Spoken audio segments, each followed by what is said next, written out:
They told her she was nothing, that her dreams were fragile, like glass in a storm. They laughed as they tore her world apart. She stood in the rain that night, watching the last embers of her life fade. Friends turned to strangers. Lovers whispered lies. Family, what family, smiled at her ruin. Every promise crumbled into dust. Every hand she held turned to claws. But death did not claim her. Some ghosts are silent. Some ghosts are patient. Some ghosts come back not to haunt, but to rise. She returned like the moon after an eclipse, shining cold and impossible to ignore. Diamonds dripped from her fingers, and her eyes held the weight of all she had lost. They thought she was gone forever. They didn't know she had been waiting. For her enemies. For justice. For herself. She used to believe in people. She believed in laughter that lingered like sunlight, in hands that held without expectation. She believed in love that didn't bite. She believed in herself. Her life had been a careful tower built of trust, ambition, and quiet grace. Every achievement was met with applause, every smile returned in kind, until the cracks appeared. It started small, a whispered rumor at a dinner party, a sideways glance from a friend she had called sister. Then came the letters she never meant to see, the betrayal stitched with sugar-coated words. Her lover, her confidant, kissed another under her chandelier-lit hallway.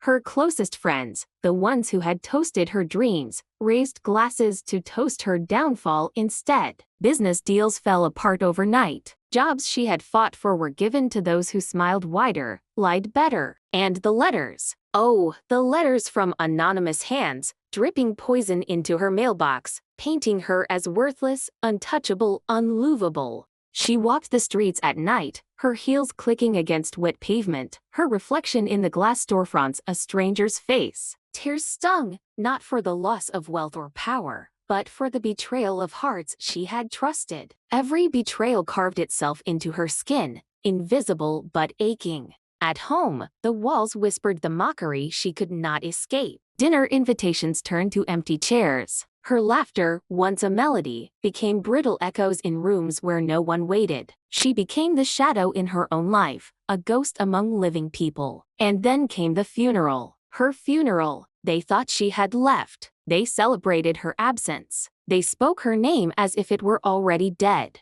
They poured champagne and smiled, convinced the woman they had destroyed would never return. They had won, or so they thought. She did not die. Not really. Somewhere between the collapse of her world and the silence of her own tears, she found herself. Alone, broken, but alive. Time, cruel and patient, became her teacher. She learned to breathe when the walls closed in.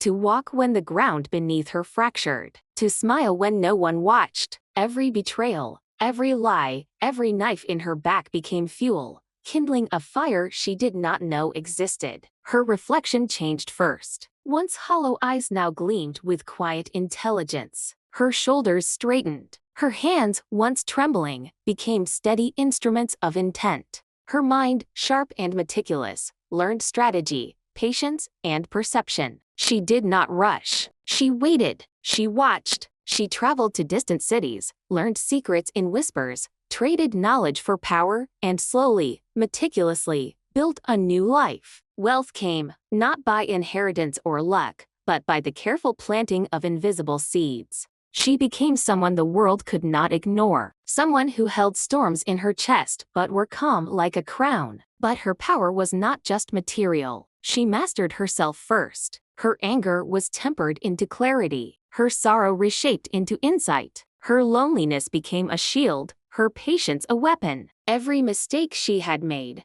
every moment she had been weak, she reclaimed piece by piece. And when she was ready, she chose to return, not as the woman who had been destroyed, not as the victim they thought they had buried. She returned as inevitability. She returned as brilliance. She returned as a ghost who wore diamonds, whose silence whispered promise of reckoning. She returned on a morning washed in gold. The streets smelled the same, but everything else had changed, or maybe she had. No one recognized the woman who stepped lightly over the cracks they had left in the pavement. She smiled in just the right way, nodded at just the right moment, and spoke in tones that promised nothing yet held everything. Her enemies laughed at the familiar face, blind to the storm behind her eyes. She entered their world as one of them, graceful, wealthy, untouchable. Invitations came easily. Deals arrived in envelopes gilded with opportunity. Every step was measured, every word carefully chosen. She had learned the art of patience, to observe, to gather, to plant. She noticed the small things first. A glance, a tremor in the hand, a hesitation in the smile. Their weaknesses, once invisible, were now glaring under her scrutiny. And she took note. Subtle revenge became an art. The right whisper here, a strategic tip there.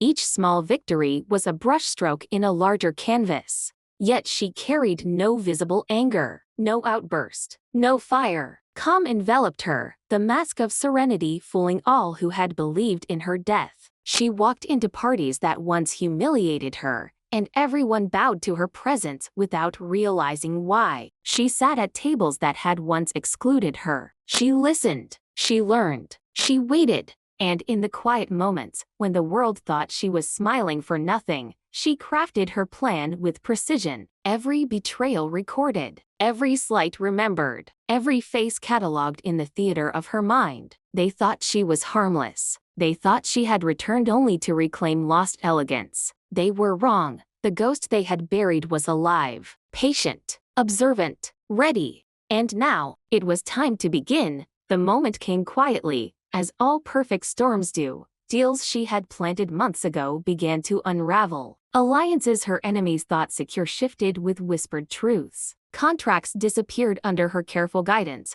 Fortunes slipped like sand through fingers. And reputations fractured in ways that left no trace of her hand. Yet everyone knew something had changed. One by one, her betrayers faltered. The friend who had toasted her ruin stumbled in public, words betraying their panic. The lover who had kissed another trembled as she walked past, eyes flicking away, unable to meet hers. Every smile she offered was a dagger of calm, precise control. No rage, no need, just inevitability. She did not gloat. She did not strike with cruelty. Her revenge was a masterwork of subtlety, elegant as a diamond cut. They suffered not because she wished them pain, but because she existed, shining in a world they had tried to darken. The humiliation they had planned for her returned tenfold, silent but undeniable. And when the last betrayal trembled under the weight of her quiet power, they realized, slowly, painfully, the woman they had destroyed was standing taller, prouder, untouched in spirit. Their regret bloomed too late. Apologies were murmured in corridors that could not erase the past. Tears were shed for chances they would never regain. She watched it all with detached grace.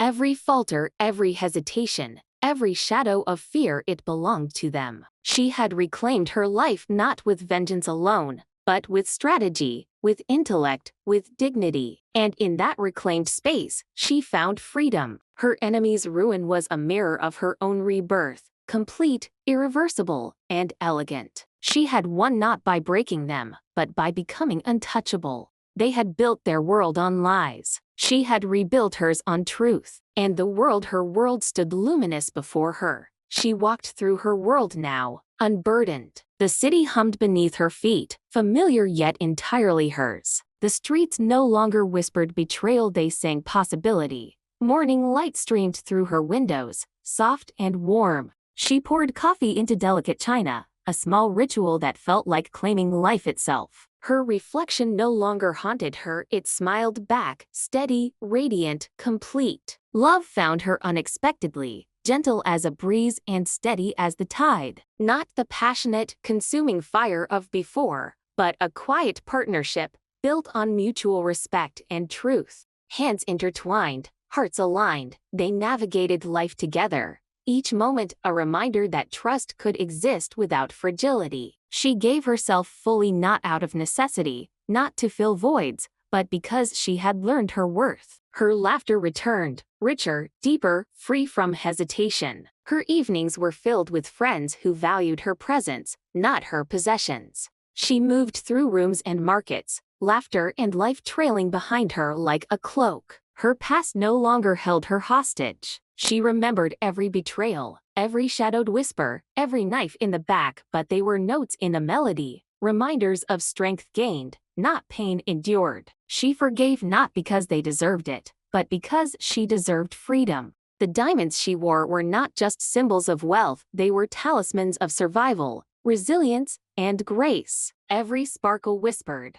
"I am here, I am whole, I am unbreakable." She traveled, she learned, she loved, she lived. She found joy in small things: a song, a sunset, a quiet conversation. Her life was no longer a battlefield, but a garden she tended carefully, patiently, lovingly. And in that peace, she discovered herself fully. She was no longer defined by those who had tried to bury her. She was defined by her courage, her patience, her brilliance, and her unshakable dignity. She had risen. She had conquered. She had healed. They buried her in silence, thinking the world had claimed her. But she bloomed louder than ever, each diamond a heartbeat of defiance, each step a whisper of inevitability. The air remembers her laughter, the streets remember her grace, and every shadow of betrayal fades beneath the radiance she now carries. She is not a ghost. She is a force, a lesson etched in gold and fire. Those who try to destroy another may shape them, but they cannot contain them. She rose, she lived, she loved, and the world at last had no choice but to see her.